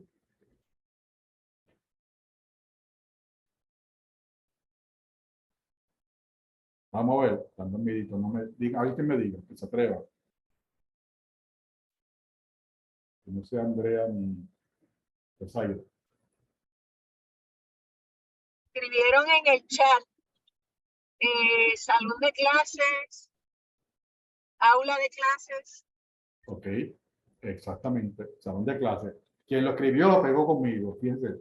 ¿Qué tiene en común? Que son, no quiero decir cosas, que son recursos que están disponibles en el salón de clase, ciertamente. Así que la persona que escribió el salón de clase, tú vayas un 100% de acuerdo conmigo. ¿Qué quiere decir? Que esa persona y yo fácilmente incluimos salón de clase como una categoría bajo la cual vamos a agrupar esos 3 códigos.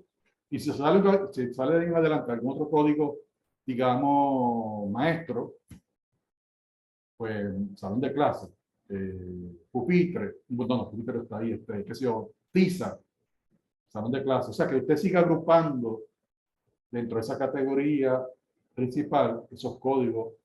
La idea siempre es, recuerde que es simplificar. Y en vez de usted tener una guía de código que tenga 50 códigos, termina con una guía de códigos que existan los 50 códigos, pero posiblemente estén agrupados en 10 categorías. Y usted se aprende mejor las 10 categorías y rápidamente le simplifica mucho el análisis tener, digamos, 10 categorías, o qué sé yo, o 8, donde pueden estar agrupados los 50 códigos. Y en términos del análisis se hace mucho más fácil.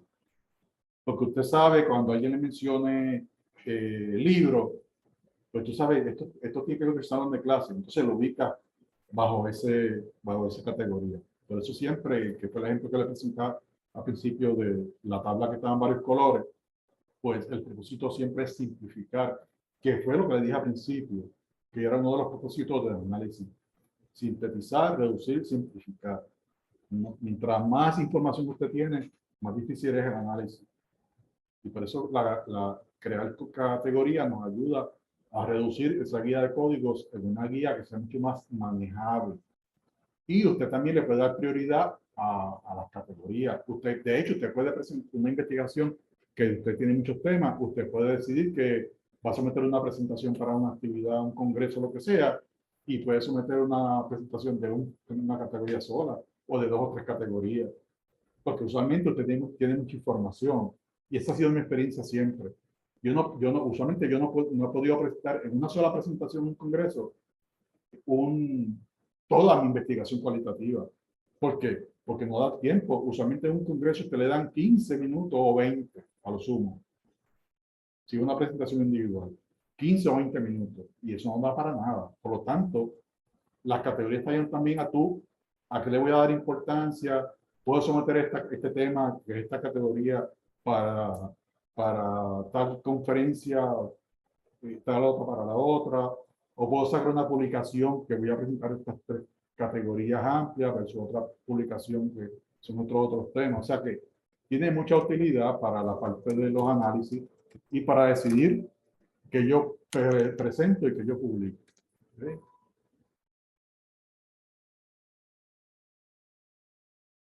Este esquema de Saldaña, de Johnny Saldaña, que le dije ahorita que es una persona muy prestigiosa en investigación cualitativa, ha escrito libros y cosas así, me gusta mucho porque ilustra lo que yo le acabo de decir básicamente, es ir del código a finalmente la teoría grande, ¿no? Primero elaboramos los códigos, luego las categorías, los temas y la teoría. Claro, aquí aparecen subcódigos y aparecen subcategorías.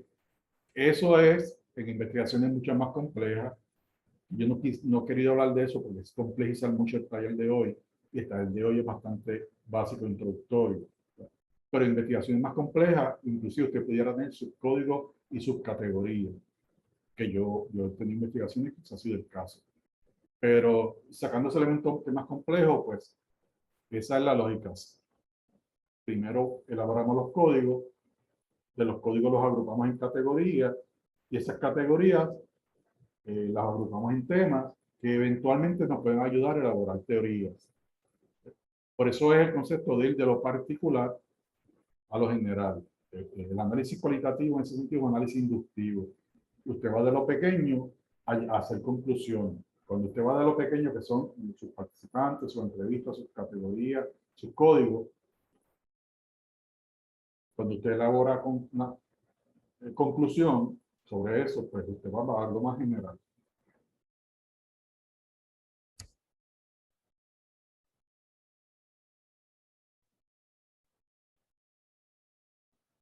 Paso número 5, perdón, número 8, revisar y refinar los códigos y las categorías. Esta fase comienza cuando se ha divisado un grupo de temas, candidatos, involucra el refinamiento de esos temas. Durante esta fase serán evidentes algunos temas que no son realmente temas. Recuerden que los temas están agrupados por sus categorías. Sus categorías representan sus temas. Así que usted puede terminar con códigos solo, que no dicen mucho, que no se usaron mucho, por lo cual quizás los debe sacar del análisis, etcétera, etcétera. Así que siempre estamos refinando, buscando a ver si algún código se quedó solo, si usted crea una categoría, pero solamente hay un código en esa categoría, pues quizás deba revisarlo, meterlo en otra categoría para eliminar esa categoría que haya creado. Y pues ciertamente otros temas pueden ser divididos en otros temas posteriores también. La fase de refinar y revisar tiene dos niveles. El nivel 1, revisar los segmentos de los datos extraídos. Recuerden que los segmentos son las citas.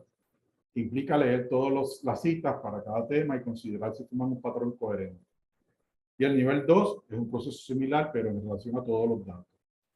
Se considera la validez de temas individuales en relación con los datos, pero también si los mismos forman parte de un mapa temático más amplio, que de forma precisa refleja los significados de los datos. Mapa temático, yo no entro en detalle hoy porque ya se utiliza mucho, se pueden hacer con programas en vivo y otros programas que permiten hacer mapas temáticos, y es bien chévere, porque visualmente tú puedes ver cómo se manifiestan tus códigos y categorías, en términos de cuáles son los que tienen más mención o los patrones son más fuertes versus los que se mencionan poco. Eso es un mapa temático. Y finalmente el paso número 9, que es el paso de interpretar y presentar los hallazgos.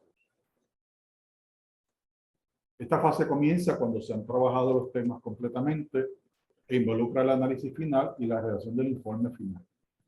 La idea es narrar la historia complicada de los datos de una manera que convenza al lector o lectora de los méritos y la validez del análisis. Debe seleccionarse ejemplos o citas que capturen la esencia del planteamiento que quiere demostrar sin mucha complejidad. En un capítulo de resultados de investigación cualitativa es crucial que usted siempre presente citas, porque las citas son sus datos. Usted va a presentar sus citas, va a escoger la más que te gusta, porque uno no puede presentarlas todas, no es posible. Pero recuerden que las citas son los datos cualitativos que usted va a analizar y va a interpretar y va a presentar. La estructura de esta sección será determinada por la creatividad del investigador o investigador. No obstante, es común que en este tipo de análisis los resultados se organizan a partir de las principales categorías analizadas.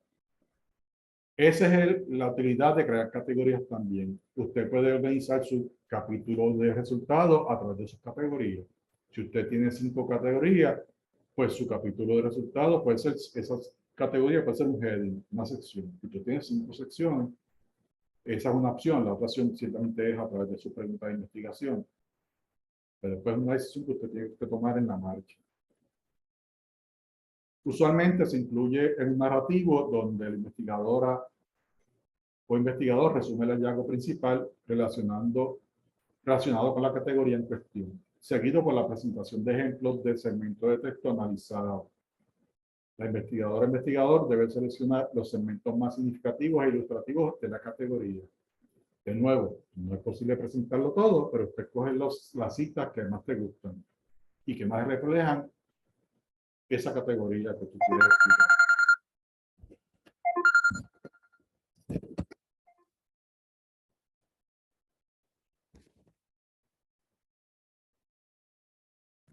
La investigadora o investigador también puede complementar la presentación de los resultados en una tabla donde incluya las categorías, así como las frecuencias con que fueron mencionadas. A partir de las frecuencias puede obtenerse por cientos de las categorías si utilizar el por ciento de acuerdo. Esto que les presento ahora son algunas publicaciones que yo he hecho. En este caso, Rosaura era una estudiante mía, esta es una aplicación un poco vieja. De las primeras que yo hice de investigaciones cualitativas, este es el abstract. Es un análisis cualitativo de una intervención educativa con parejas VIH discordantes. Y fíjense, en este caso, estas son la sesión de análisis, que lo que quiere explicarle es para que vean los resultados. Donde dice Knowledge about HIV/AIDS, eso es una categoría. Entonces, hay un párrafo, y en ese párrafo yo resumo lo que encontré en esa categoría. Y luego lo que sigue ahí después, que dice CD4, cell count, viral load, whatever, eso es una cita de un participante. Claro, en este caso yo lo traduje al inglés, porque fue una publicación en inglés. Y así sucesivamente. Male condom use es otra categoría, practice of mutual masturbation, opinion about condom use. Este es un estudio, cuando yo hacía mis investigaciones sobre el tema de prevención de VIH/SIDA, que yo no estoy trabajando en muchas áreas. Pero esos headings representaban categorías de análisis que yo hice. Y lo que es común es que usted vea un párrafo donde uno resume el hallazgo y luego presenta la cita. Lo que ve de W y de M W es women y M es men. Es para ilustrar el género del participante que hizo ese comentario. Así que típicamente es una práctica que usted identifique el comentario por alguna característica de su participante. Lo que no puede poner es el nombre, pero puede poner si lo dijo un hombre, si lo dijo una mujer, o participante 1, participante 2, lo que sea, alguna característica que uno sepa de quién vino esa cita, que no sea el nombre. Es la manera más tradicional, más típica, más frecuente en que se escriben los resultados de investigaciones cualitativas. Es la manera que más se ve en la literatura. Y bueno, pues teniendo la discusión, pues usted discute su hallazgo de acuerdo a la literatura, en este caso, claro, esto no es usando el manolapa, sino el numbering. Así que a mano derecha ve el número 27, el número 28, es una referencia de usted cuando escribe el capítulo de discusión, usted cita literatura que apoya sus hallazgos, pero también puede citar literatura que lo contradice, que es parte de la explicación y de la discusión que usted debe tener. No solamente presentar literatura por apoyo. Ya la discusión, pues, es su interpretación de qué le dicen sus hallazgos a raíz de lo que fueron sus preguntas de investigación. Errores a evitar cuando hacemos análisis cualitativo. Primero, fallamos en analizar todos los datos. Pues estos se cometen particularmente cuando uno no tiene mucha experiencia de que tenemos tantas preguntas, queremos preguntar tanto, que usted va a terminar con una cantidad tan grande de datos que finalmente no le va a dar tiempo de analizarlo todo. Y eso pues es un error que no debe cometer. Segundo, usar temas que no son convincentes o que tienen mucho traslado entre sí, o que no son internamente coherentes o consistentes. Tercero, falta de correspondencia entre los datos y el reclamo analítico que se hace. Es decir, reclamos de que no son apoyados por los datos. O en el peor de los casos, la cita presentada sugiere otro análisis que incluso puede ser contradictorio a lo que se concluye. Esto, si usted somete un artículo a publicación, se supone que los evaluadores se den cuenta. Y a mí me ha ocurrido que he tenido evaluadores que me dicen, mira, esta oración que incluyes aquí, no sabemos de dónde sale porque tú no presentas datos que lo justifiquen.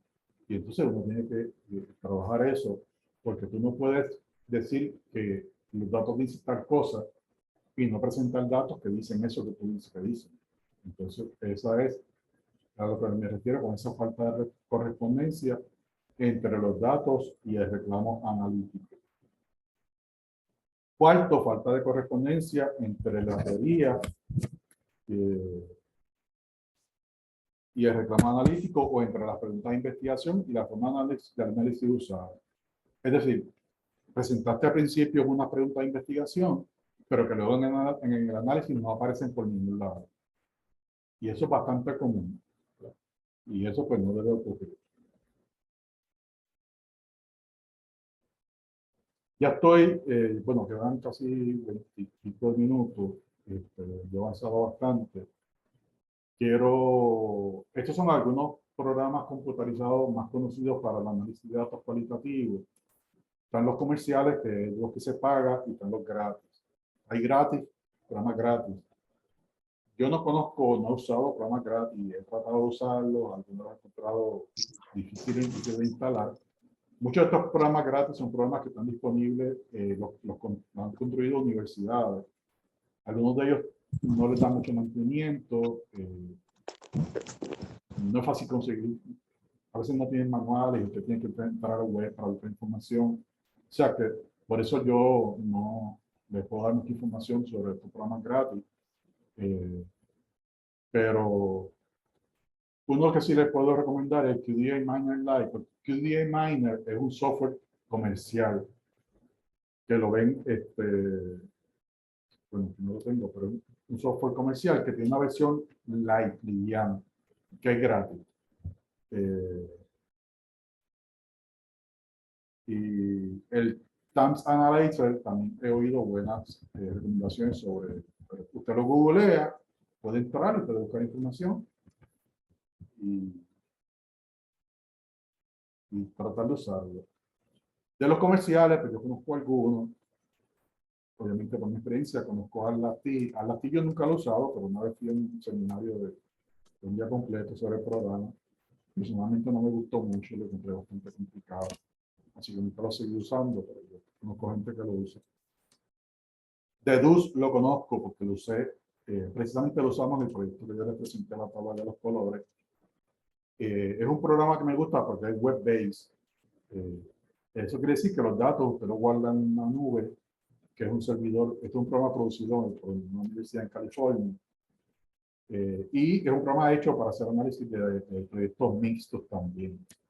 La ventaja es que tú puedes integrar varios investigadores en varias computadoras, en varios lugares, y todos pueden entrar a esa base de datos y compartirlo en la investigación. Se llama Deduce. Y la otra ventaja de Deduce es que usted paga lo que utiliza por mes. Así que si entraste este mes, pues obviamente paga la suscripción de ese mes. Ahora mismo no me acuerdo cuánto es. Creo que es 40 y pico de pesos por ahí. Y si pagas lo que utilizas, no pagas más de eso. DEL es un programa nuevo, bastante sencillo, pero lo encuentro un poco caro. Y el énfasis de ellos es hacer un análisis con código. Es bastante fácil de usar, a mí me gusta mucho, pero el precio lo encuentro un poco caro todavía. Y el otro, obviamente, que utilizo es NVivo, que es el más que se cita a nivel mundial. Es el más usado a nivel mundial, ciertamente. Es un poco costoso, aunque hay una versión para estudiantes que es más barata. Y es el que tiene el módulo que les mencioné de transcripción. Y está Transana, que también lo conozco. Transana inicialmente se hizo para hacer análisis de video solamente, pero era gratuito, pero ahora ellos incorporaron el análisis de texto y cobran por él. Entiendo que no cobran mucho. La última vez que yo cotejé era como 50 y pico dólares por ahí. Son de los que conozco. También sé que el Hyper Research se utiliza mucho, es bastante conocido, y MaxQDA también. Mi experiencia es que estos programas fundamentalmente te llevan al mismo sitio de forma diferente. En todos ellos tú tienes que crear códigos, tienes que codificar. Los programas no te hacen el análisis automáticamente. No hay un botón que te cree los códigos siempre los tiene que crear el investigador o investigador.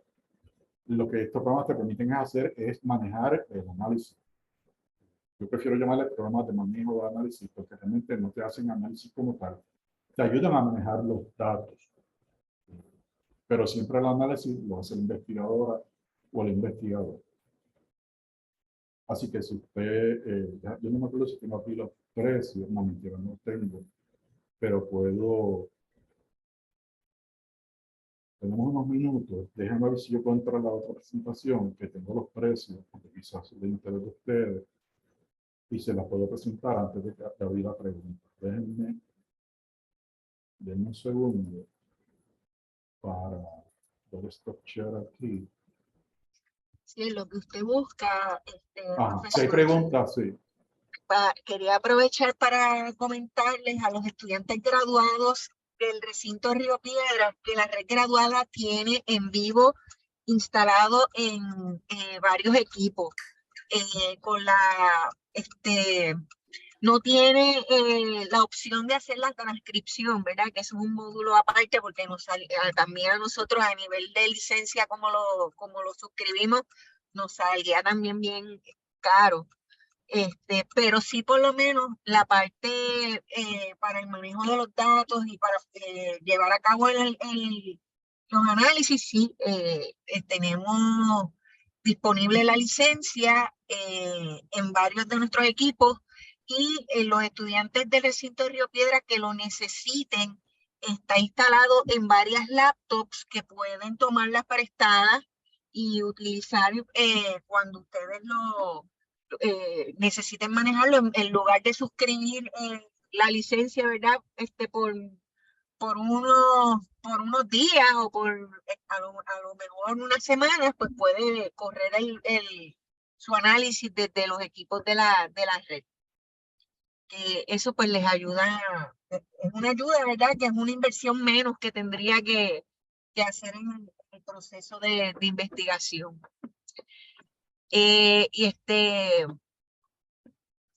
Y entonces, si tienen alguna pregunta o algún comentario para el profesor, pues ahora aprovechamos para abrir una sesión de preguntas y comentarios.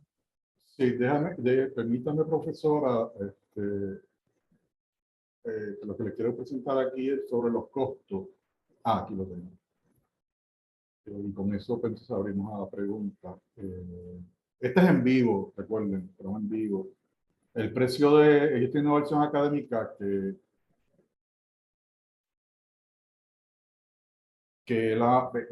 bueno, es cara, pero es más barata que la no académica. Las $849 es por el programa en vivo como tal, sin el módulo de transcripción. Y fíjense con el módulo de transcripción aumenta a 1.348. Si fuera la no académica es más costosa. Y la versión de estudiante del programa solamente vale $99, o sea que tampoco es tan caro. Pero ustedes tienen, como dijo la profesora, pues, computadoras disponibles en la red graduada que se le pueden prestar. Fíjense que el módulo de transcripción sí es bien costoso, $598. Y ese es un precio que solamente le dura la licencia un año, que no es eterno. Ellos tienen también lo que llaman opciones de transcripción del Pay As You Go basis, que por ejemplo Pay As You Go usted puede buscar $30 y te permite usarlo en un solo momento, que yo creo que son un par de horas. También puede estar la opción de pagarlo por hora, 30 por hora.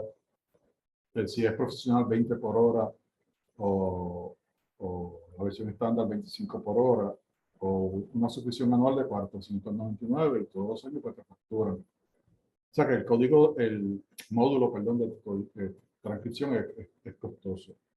Nosotros por suerte pues lo compramos en el instituto porque lo necesito, y cuando uno hace muchas entrevistas, en muchas investigaciones políticas como en mi caso, pues es una buena inversión porque primero nos ahorra todo el trabajo de transcripción, que es bien tedioso y nos consume mucho tiempo. Y esto nos va a ahorrar una cantidad de tiempo enorme. Pero cuando uno es estudiante, tiene pocos recursos o quizás pocos datos, pues no siempre es una buena inversión. De hecho, ni siquiera, a veces ni siquiera es recomendable que usted compre o que invierta en un programa de análisis cualitativo porque te puede ser más peores remedios para la enfermedad en términos de que te puede dar estrés porque no aprendes cómo usarlo, es muy complicado, te está atrasando la investigación. O sea, no siempre los programas de análisis cualitativo, en vivo o cualquier otro, es la mejor decisión en el caso de los estudiantes, porque requiere que usted lo sepa usar. Y a veces pues nos frustramos porque no sabemos cómo y termina usted atrasando todo su proceso de su investigación por eso. Así que esto, nada, esto es que cuando yo directamente en vivo presento esto, pero ya faltan como 14, 15 minutos, yo voy a terminar aquí y entonces, pues los minutitos que nos queden, ciertamente abrir la consultas, dudas, preguntas que me quieran hacer.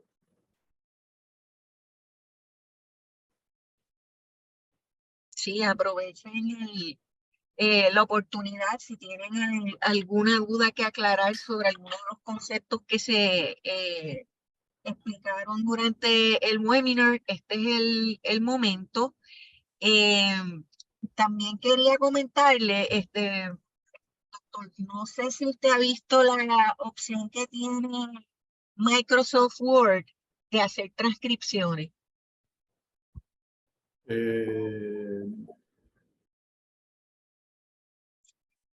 Yo lo traté en un momento dado y no me salió, yo no sé si, porque no es, o sea, no la he tratado muy bien. Los estudiantes que he puesto a bregar con eso me han dicho que no lo han podido hacer. Yo no sé si es que alguno de los estudiantes la conoce, pero no Sí. es.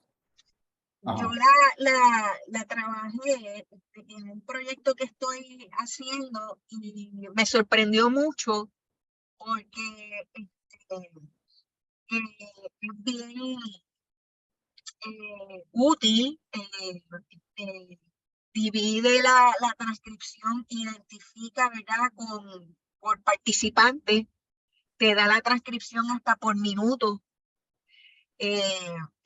Y trabaja mucho con los archivos de audio. Uno le sube el archivo de audio desde la función de dictate que tiene Word para dictarle al programado. Pues además de dictarle, tiene una subcategoría que es para hacer la transcripción. Uno le sube el archivo de audio y le genera la transcripción. Inclusive te permite hacer correcciones como cambios globales, o sea, que te identifica dentro, una vez que te genera la transcripción, si yo quiero ya pues ir, por ejemplo, identificando quiénes van a ser los sujetos, pues yo digo, pues mira, este va a ser el sujeto 1 y lo cambia por toda la transcripción. Y así por el estilo, los cambios que yo vaya identificando, algunos posibles errores o algunas, pues las puedo ir manejando previo a pegarlo al documento al final. O pues desde el mismo documento final, pues también me permite hacer correcciones, pero pues, me pareció bien útil porque yo estaba empezando a hacer una transcripción de unos grupos focales y le digo, estuve como 2 horas de mi vida y no había pasado ni una página Okay. de lo que había escuchado. Y cuando descubrí eso de Word, pues me ayudó muchísimo. Después, pues sí, es claro, hay que revisar, pues porque hay algunos, como esto es una inteligencia artificial, pues interpreta, ¿verdad?, algunas cosas, no necesariamente igual que salen en la grabación, pero es menos tiempo en comparación de hacerlo manual. Pues chévere, yo la verdad que no lo he intentado, pero lo voy a cotejar porque ciertamente para los estudiantes es una opción tremenda. Sí. Alguien aquí hizo un comentario por el chat, trabajándolo si se hacen las entrevistas o los grupos focales utilizando Microsoft Teams, también genera las transcripciones, si eso es correcto. Lo que indica también aquí de asegurarse de que los settings se seleccione el idioma. Me pasó con uno, a mí también, que no le seleccioné el idioma, lo cambié al español y entonces me hizo una transcripción en inglés con un chorro de disparates. Así que eso hay que estar bien pendientes porque sí, Teams tiene una herramienta muy útil para eso. Okay. Nos preguntan por aquí si se podría compartir la presentación por correo electrónico. Sí, cómo no. El doctor Pérez Jiménez dijo que los que les interesara, pues, no las hace llegar, pues se las podemos hacer llegar a ustedes. Pues se la envío a usted, profesora. Sí. Yo te la envío y se le puede hacer claro. llegar a los... recuerden que les acaban de compartir entiendo que la hoja de evaluación y el formulario para solicitar los certificados, aquellos que lo deseen. Si hay alguna otra pregunta o comentario, pueden abrir el micrófono, no necesariamente lo tienen que escribir en el chat. Si tienen alguna también sugerencia o alguna experiencia que quieran compartir, pues también este es el momento.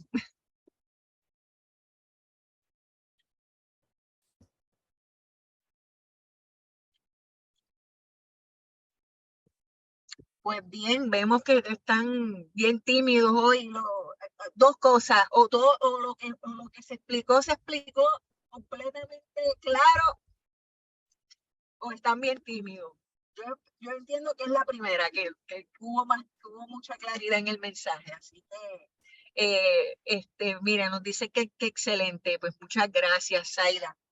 Bueno, para nosotros es bien importante, ¿verdad?, que ustedes durante todo el proceso están trabajando en sus investigaciones, este tipo de actividad pues les refuerza y les ayuda a trabajar estas etapas de sus proyectos de investigación, que sabemos que generan mucho estrés y también pues en su momento dado pues muchas dudas.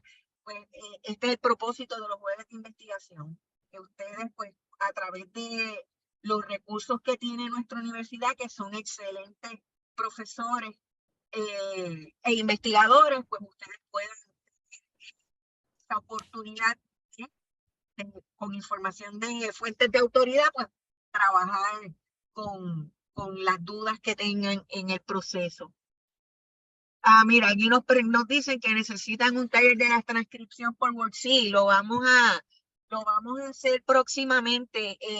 Lo tenemos pensado para el mes de mayo, que como tenemos el calendario bastante lleno, pues después del taller de cómo hacer grupos focales, estamos pensando hacer ese de transcripción con Microsoft Word.